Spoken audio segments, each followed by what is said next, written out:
ఇక్ష్వాకుడి తర్వాత అతని కుమారుడు వికుక్షి భరతఖండాన్ని పరిపాలించాడు. అప్పటి రాజధాని సాకేతపురి.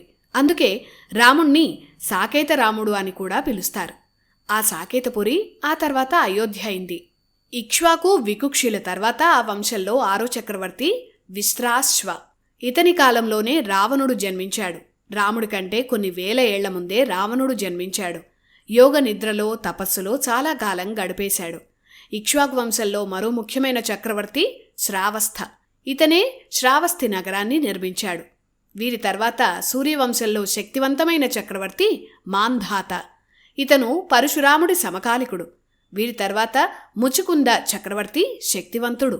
ఇతను రాక్షసులతో యుద్ధం చేసేందుకు ఇంద్రుడికి సహాయం చేశాడు. మన భూమి మీద సంవత్సరమైతే దేవలోకానికి అది ఒకరోజు మాత్రమే.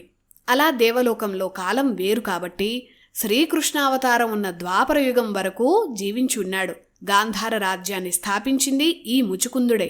వినీ టాయ్స్ అమెజాన్లో కూడా లభ్యం.